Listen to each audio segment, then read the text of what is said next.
then we'll move on to Q&A. Okay, so I'm Steve Poole. I work for Sonotype. I'm a developer advocate. That's it. Okay. Welcome, everybody. I'm Mironas Kaligeris. I'm a lead architect from Atos.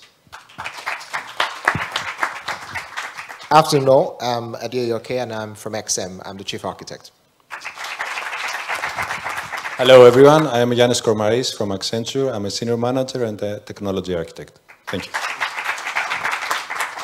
Hi, everyone. I'm Kostas Sidiropoulos. I'm software engineer, test, and the infrastructure chapter lead from Agile Lectors. Welcome. So we only have one mic, so I would suggest you gentlemen keep the mic on stage, and I will ask the first question. What was the most challenging issue you faced during pandemic, and how did you overcome it? So who wants to go first? Okay, I can start. Huh? Yeah. Yeah, very interesting question. And it's not one thing, but if I try to think of one, I would say that we had the setup previously where we could work remotely, but in workplace, you do not only, let's say, build software or other things, but you also build relations. And we had good relations together. We had friends. We could even go out after work for some drinks or whatever. So I think that this was the most challenging part, that it was not easy for me to see people with whom I had very good relationships face to face. So the way that at least me, I tried to tackle this, and since I was leading also a chapter and I knew that there were many difficulties in members of my chapter, was that I tried at least through our collaboration tool, Slack or afterward Team, to set up some call, a time slot, 15 minutes, where we could just jump in and just talk for whatever we wanted. Nothing to do with work, but whatever else we wanted to discuss. Okay, I will go next. So I don't believe that it is fair to say that there was only one challenge that I faced. To me, it was some challenges that I faced on personal level and some on professional level. So for my personal life, working remotely was challenging. The work-life balance was something that I needed to figure out a way to do it. Working with children from home is something that it was a new step for me. And thanks to that, I managed, let's say, to acquire new skills and always anticipate, something to happen out of the blue due to the children. And I really love them for that. On the work life, on professional life, the challenges had to do with team building, communications, and productivity.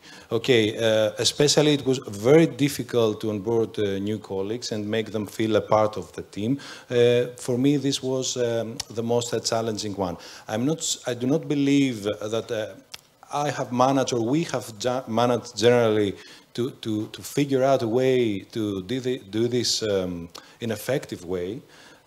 We tried several tools, one-on-one communications, maybe some outings, of course, with all the protection measures, but we were missing the real thing, the human touch. Thank you. Thank you. So, like has already been said, it wasn't necessarily one thing. And for us, it was actually probably the same things that people had to think about, like pivoting to become fully remote at very short notice. For us, that was actually the easy part, because we already were on the journey of enabling people to work remotely. We had the technology that made that happen, probably not as widely rolled out, which what we just did was we accelerated that and rolled that out.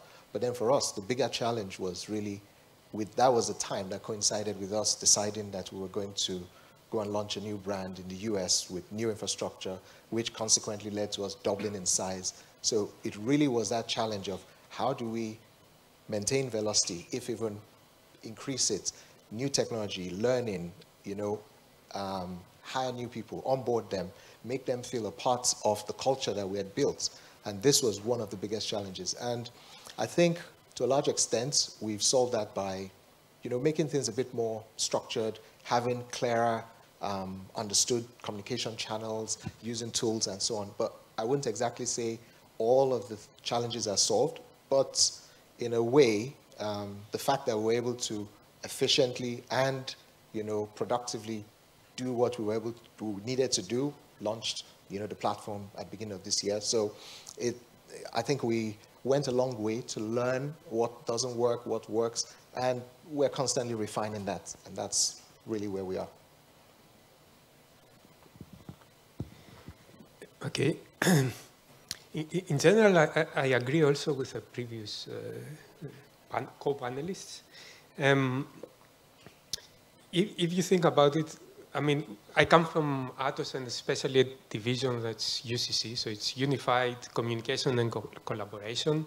So we also had a motto at some point. We said, anywhere worker. So you could really take and work from anywhere in the world. So it's part of our culture, let's say, to do that. So in that sense, and I think in general in IT, it's quite easy to transition to a remote work environment. It's a lot more difficult in other industries. So we are a little bit lucky.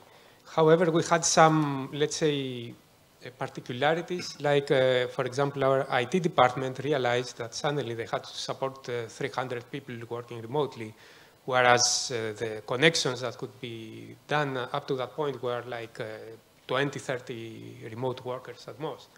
So this was a big challenge to them, and it was a great success that we managed to overcome it in a really quick time. Especially the developers who started working from home were really happy that they had access to tools they thought were not available. And this really helped. On the other side was, of course, the people focus. So my co-panelists talk about it. It's difficult for people to suddenly find themselves separated. There was a lot of work from HR department to try to accommodate the needs of the people, to try to focus on their well-being. And it was very good that the teams were able to work remotely successfully. We didn't really have any major disruptions in our productivity, and that is very huge. I think a lot of companies had that, and this is very important. And but you still need to find ways to make people working remotely feel, let's say, as part of the team. I think this was mentioned before. Cool, thank you. So I have a different job from these people. My company is Sonotype, so we're fully remote already. So when the pandemic came out, it wasn't so much a hit to us because we were already working remotely. But what was taken away was any chance of human interaction. And so I think we coped, and then we started adding in more social video calls. Like we had a Christmas party and it was completely video, remote. And so we worked extra hard to get people into that mode. We had people who, that's what they did. They just made sure that the team felt that they weren't imprisoned and they could still do their job. And I think that worked really well. And I think other companies that have got over that hump, what we've seen now is that those barriers that we perceived as part of being in lockdown have now become benefits. And obviously many people now do not want to go back to an office. They want to have the socializing occasionally, but they don't want to go back to the office. So I think we cope for that. The other one, since you've all got two, the other one is my particular role is communicating, going out to developers and talking to them and selling ideas and getting feedback. And of course, conferences stopped. So we just had to then do the second best thing, which was do lots and lots of videos, which if there's any speakers in the audience will go, don't want to do that ever again. So we just coped with that one. But on the first one, we dealt with it and we transformed, I think, like most other people do, and now I think it's just business as usual. Yeah. Keep it, yeah. You can. We don't have a second one, so. Do you gentlemen believe that now, after 2.5 years since the first lockdowns, is the IT industry more essential to the rest of the world, and why?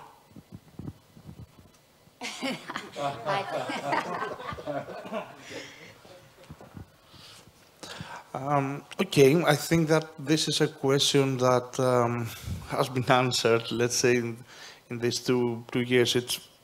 I think that during the pandemic, there were two main areas where companies needed to invest. The first one was the digital part, whatever this was, and the other one was the supply chain. So I will leave this, of course, aside.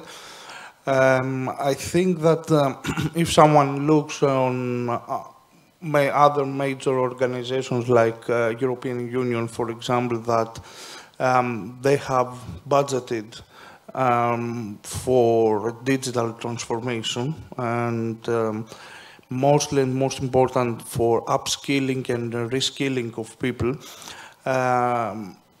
I think that definitely the pandemic brought the IT services, the need for this, and I think that the most important problem that needs to be solved in the next few years is mainly the lack of skill set, the lack of people in the industry in order to be able to catch up with this need. So it's very important to invest on people, to invest on their learning, and also invest on new people coming into the industry, on junior people coming into the industry, because after all, it will not be easy to for anyone, let's say, to deliver what is needed.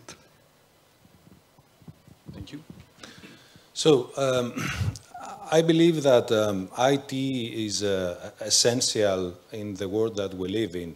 And by essential, I mean that we know for sure that now these days, every company is a technology company, and this also used to be before the pandemic. So in terms of the technology, the companies needed them before to do their core business. I'm not only speaking for IT companies, but for the entire, let's say, companies out there.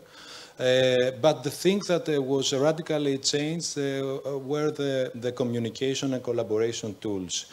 So we needed to adopt in a more quickly way these tools in order to use them and figure out a way to solve the problems and challenges that we discussed before.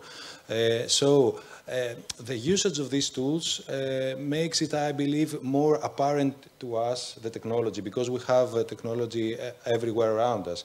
We have our video calls in our mobile applications, and we know that this is the only way to communicate. So in a term, we carry, let's say, our office together everywhere we go, and this is very important for all, let's say, companies. Of course, I believe that IT companies were very ready for this transformation.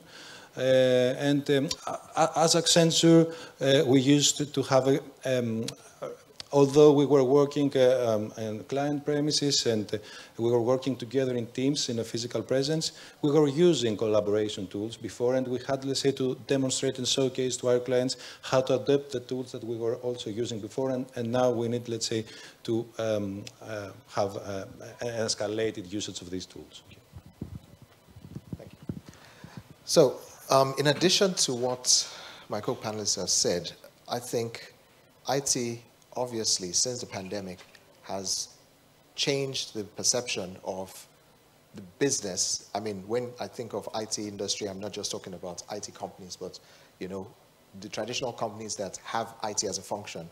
A lot of companies who previously viewed IT as a cost center, in many cases, have now begun to appreciate how IT could potentially deliver value for the business a lot more than was evident before the pandemic.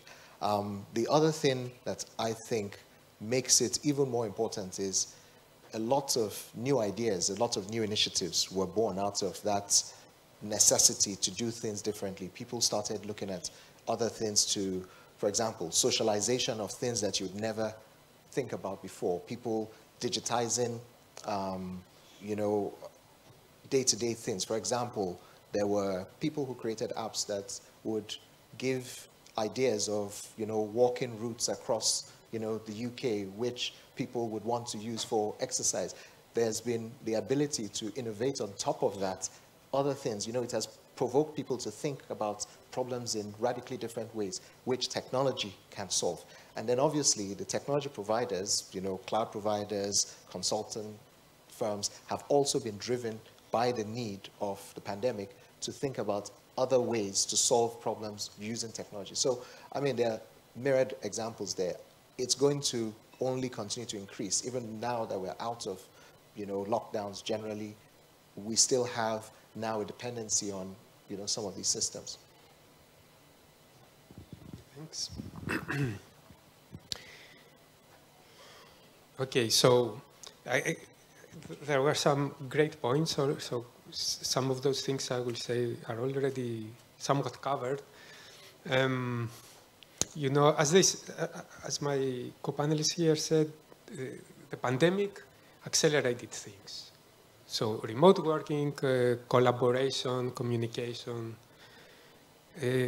But also, if you look at the government, I mean, before the pandemic, it was not digitized. I mean, for Greece, it was a major transformation. The same with healthcare. Currently, we start seeing applications. I mean, we even built in Atos applications for virtual healthcare. The same for education. I mean, look at suddenly the schools from sitting in a classroom had to become virtual, and it was very difficult for them. So new ideas come, and this IT there will be a lot more essential. But if we look at the big picture, somebody in 2011 said software is eating the world, right? So we already knew back then that software will really be really important in the IT sector. And I think now with the pandemic, it's not just the industries that realize the importance of IT, it's that everybody starts realizing the importance of IT. That's the acceleration. And if you look at the big trends, I mean, we are going more and more virtual. Look at the metaverse, for example. It might not succeed the way it is, but at some point we will get to a virtual kind of world. We are trying to limit our physical dependencies and constraints and go to more virtual and try to digitize things. We try to bring blockchain, for example, to disrupt the fintech industry.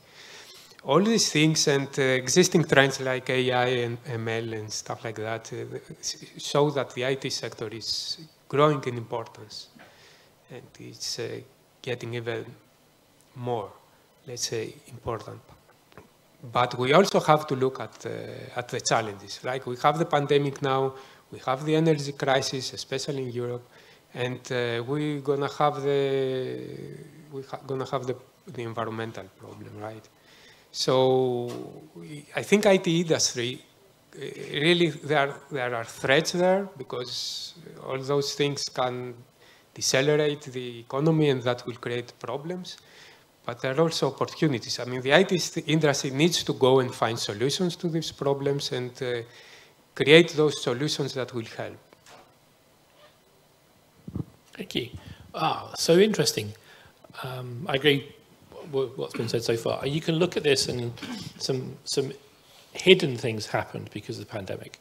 And the most obvious one was that the internet got strengthened because we went from a few of us using Zoom and things like that to everybody using Zoom. And of course the quality got better, but underneath that, the internet infrastructure got better.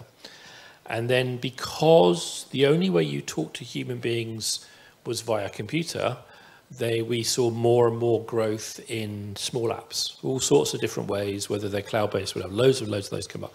And they're all new things, and they're all obviously backed by IT. And they've become the norm. We are much more, as a world, we're much more comfortable with interacting with computers than we were before. Your parents, your grandparents, teachers, you name it, they're all just a bit more savvy, and that makes them more discerning. And so the quality of the solutions we provide, the usability, the reliability, has all got to get better, and all is getting better, and has to, and we know how, and that has a big effect on IT. So where we said about things like, software eating the world, well, the fact is that software runs the world. And we have so many instances now where people build unique value out of an app. They have some idea, they've got 2 sets of data, they build an app, and suddenly they're making money. And that's it. The world runs on software. Nobody in this room got here without using software. We couldn't be sitting here without software. Couldn't be using mics without software. So it is the underpinning of the modern world. So yay for IT.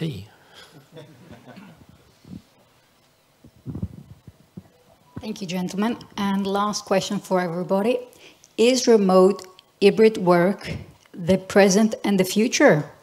How do these flexible professional environments fit in your industry?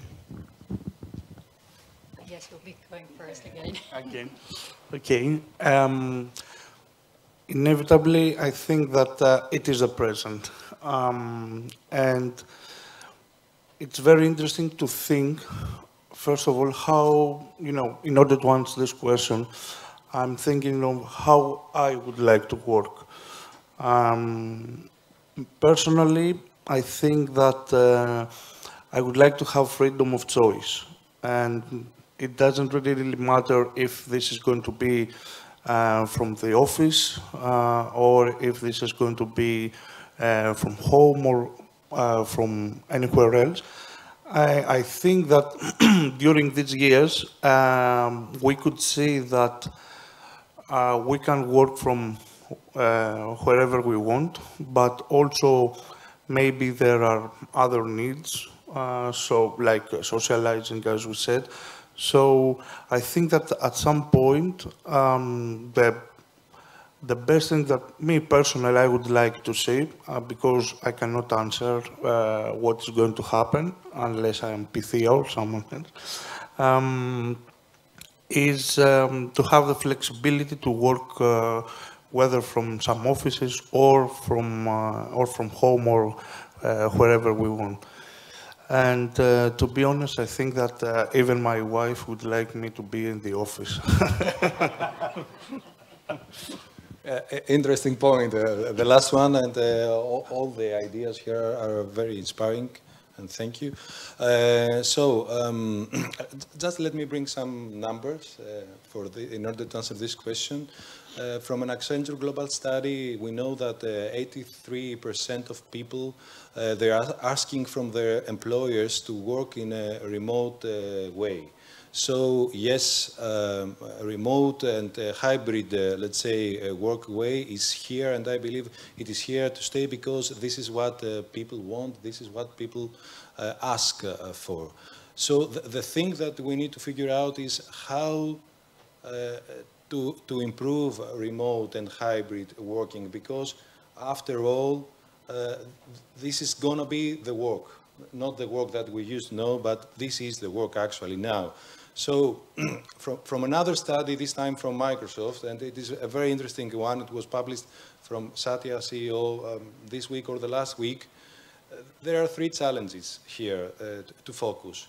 One is the productivity challenge, and it is very interesting that if you go and ask the employees, they believe, the 80% of them believe that they are productive, while only the 12% of managers believe that they are productive. And this is they name it, and I would like to use the same phrase. This is a productivity paranoia in Greek, or paranoia, a more English word. And we need to figure out why people have this perception, what is wrong, okay? And also, the other thing that we need to improve is we need to embrace that the fact that people want to go to the office to see their friends rather to see their bosses or their company. Okay, so we need to figure a way to leverage this kind of contact human in order to make a better work environment for everyone. And the last thing is,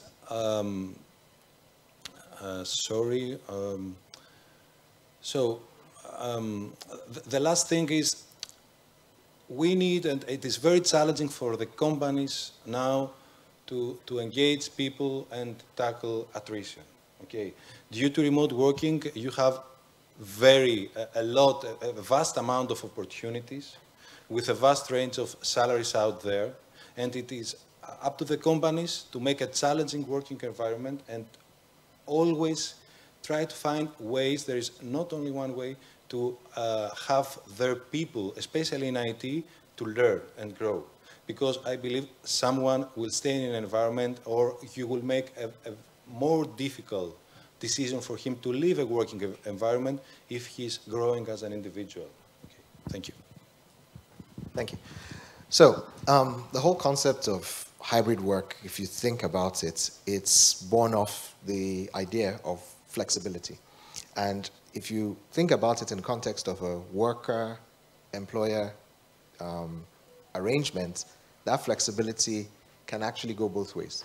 So it's flexibility for the employee to work how he wants or when he wants or where he wants, and flexibility for the employer in some cases to get work done in a different way, 24/7, from different places in different modes. So I think really it is definitely here, hybrid work, as part of that flexibility that employees are beginning to demand. It's already legislated in countries like the UK, where employees need to be given flexibility. But then it's also gaining traction around the world in other countries like even Canada. But then the thing that really needs to be put in place for this to really be the future, for the reasons that have been stated, like the fact that you're now competing internationally with talent. And in the IT industry, we know today it's really difficult to find talent. I mean, we're all here hoping some people would come work for us. So, it's that challenge. Because of that, you now need to also think about how you offer that flexibility. You need to address the things that could make that flexibility become a challenge, like how do you address communication when people adopt that flexibility? How do you prevent the overburdening of managers having to manage that, scheduling or knowing where people are or how they're going to be working or, things like that. So it's really about companies being able to put in place both the structure, open up the ability for people to work remotely or flexibly to everyone and not just constrained to even people who can work on a computer. You need to give that same level of flexibility to people who probably have office jobs. Find ways to do that, introduce some sort of swap patterns and things like that. And then address those challenges with communication and social interaction. But yeah, I think it is definitely here in one shape or form. We just need to keep finding ways to try out different ways to address the problems and, iterate. Thank you. So, I mean, it was mentioned, right? Hybrid is here. One of the major concerns I've been hearing about hybrid, and they are valid concerns, is that people don't communicate like they do in the office. And I was thinking about this, and I realized that I've been seeing that teams that communicate through a social kind of chat application have a different way of doing it when they are together rather than when they are separate. So when they are separate, they write on a chat, they discuss all the things together. And even if somebody is missing, he comes back and he sees what the others discussed, and he can join in. He can search for all the things somebody told him because it's there in the chat. So I'm not saying it's a solution, but it's a different way of communicating that brings value. So we don't necessarily need to say that, you know, because we are working at home, we don't communicate properly. Of course, there are challenges, right? I will mention the challenges also. They were mentioned before. You need to keep the people engaged. You need to make sure that the teams feel connected. You need to make sure that everybody doesn't feel, you know, alone and that nobody cares about him. They need to be part of the company, and so it's a burden for the HR department, but also for all the managers to find a way to have this spirit of community and group and, within the company, so that even remote workers feel like part of it, and they don't feel like they're missing stuff. But apart from those problems, there are, of course, the benefits, right? The remote working is here, and if you look at it, sorry, I lost my line of thought.